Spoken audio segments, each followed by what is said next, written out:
You have been told not to worry. You have been told anxiety is a lack of faith. But what if the Greek word behind "do not be anxious" doesn't mean what you think? Do not be anxious about anything.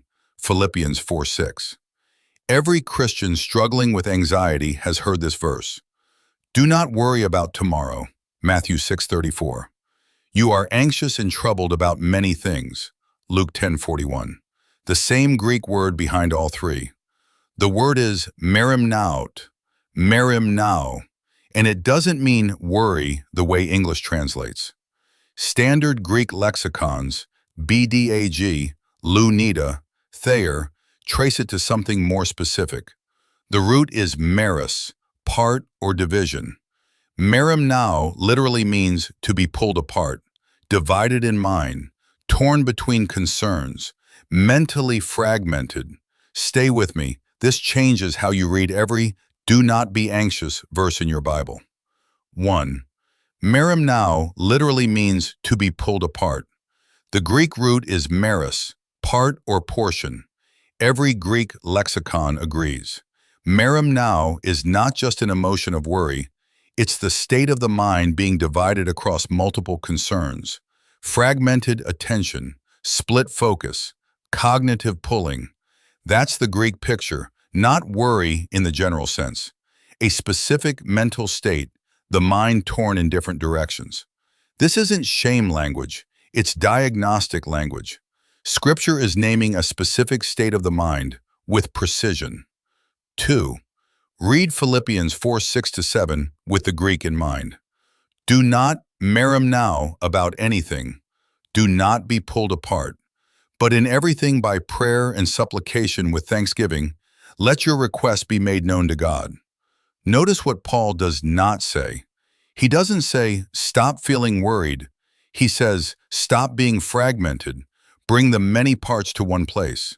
And the peace of God, which surpasses all understanding, will guard your hearts and your minds. The Greek word for peace, irene. Irene means the state of being unified, whole, one-hearted. Irene is the direct opposite of merimnao. If this is reframing how you read "do not be anxious," don't just watch, respond. Like this video so more people can hear this. Comment, "not fragmented," so I know you are with me. And share this with someone who's been told anxiety is a lack of faith. If you want more Greek and Hebrew word studies that reframe how you read Scripture, subscribe to Rightly Divided. Now, let's go deeper. 3. Jesus uses merimnao 6 times in Matthew 6 alone. Do not merimnao about your life, what you will eat or what you will drink. Look at the birds of the air. They do not sow or reap or store away in barns. The birds and the lilies, they don't have divided mind about tomorrow. They are unified in the present. Which of you, by being merimnao, can add a single hour to his life? Jesus isn't shaming the emotion of worry. He's naming the mental state of fragmentation and pointing to a different way of being present. 4. Luke 10:41. Jesus meets a woman mid-anxiety attack. Martha, Martha, you are merimnao and troubled about many things. Martha rushing through the house, preparing, serving, fixing. Her sister Mary sitting at Jesus' feet, listening. Jesus doesn't shame Martha for working. He names her state. You are pulled apart about many things. But one thing is needful. The many things is the fragmentation. The one thing is the unified mind that Mary has chosen. 5. The Greek merimnao has a Hebrew antecedent, dag. Dag in the Old Testament means dread, worry, being weighed down. Psalm 55:22. Cast your dag on the Lord, and he will sustain you. 1 Peter 5:7 in the New Testament echoes this exact verse. Casting all your merimnao on him, because he cares for you. Same concept. Hebrew dag becoming Greek merimnao. The biblical writers had specific vocabulary for cognitive fragmentation. This isn't ancient people describing generic worry.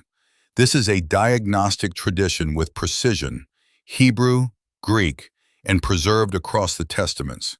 So here's what this changes. Do not be anxious doesn't mean stop feeling worried. It means do not be pulled apart. Scripture is describing a healed state, a unified mind, not shaming an emotion. Anxiety isn't a sin the Bible is condemning.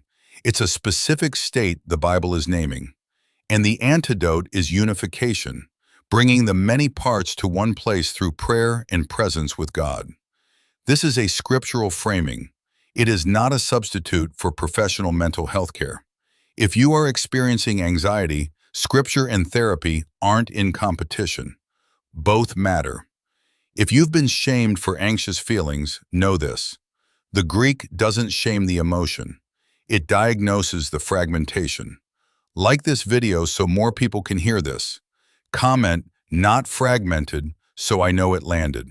Share this with someone who's been told anxiety is a lack of faith. If you want more scholarly Hebrew and Greek word studies, subscribe to Rightly Divided and grow deeper in the Word.